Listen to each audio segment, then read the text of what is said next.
السلام علیکم دوستو، میں ہوں انوار احمد۔ آپ دیکھ رہے ہیں آپ کا اپنا چینل اللہ دین۔ دوستو، کن لوگوں کا روزہ اللہ تعالیٰ قبول نہیں کرتا ہے؟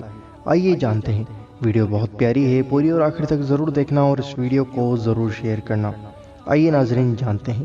حضرت علی علیہ السلام اللہ کے رسول کے منبر پر بیٹھ کر درس ہدایت دے ہی رہے تھے، اتنے میں آپ فرمانے لگے، اللہ کی طرف سے رمضان میں انسانوں کے لیے رحمت، برکت اور بغیر کسی رکاوٹ کے ہر دعا پوری ہونے کا اعلان ہے، لیکن افسوس ہے ان لوگوں پر جو روزہ رکھ کر بھی روزے دار نہیں ہوتے۔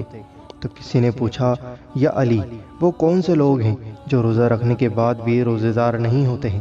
تو حضرت امام علی علیہ السلام نے فرمایا، بے شک روزہ اپنے آپ کو بھوکا رکھنے کا نام نہیں ہے، روزہ اپنے آپ کو متقی بنانا، پرہیزگار بنانا، اپنے آپ کو گناہوں سے دور رکھنے کا نام ہے۔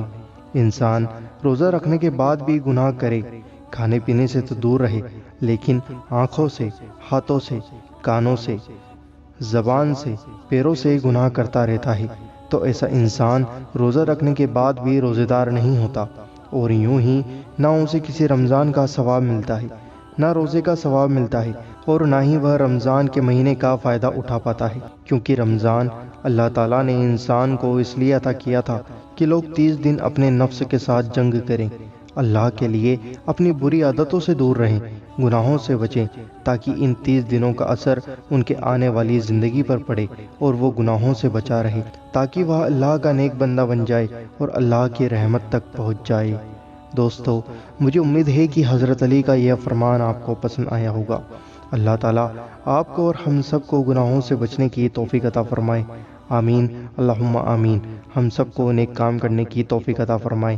دوستو، ہماری آپ سے بس یہ گزارش ہے کہ آپ اس ویڈیو کو آگے ضرور شیئر کریں، واٹس ایپ گروپس میں اور سبھی جگہ شیئر کریں، تاکہ لوگوں کو پتہ پڑے کہ رمضان مہینے کا کس طریقے سے ادب کرنا چاہیے، اور آپ کے اپنے چینل اللہ دین کو ضرور سبسکرائب کریں اور بیل آئیکن ضرور دبائیں ہماری تمام ویڈیو کا نوٹیفیکیشن پانے کے لیے۔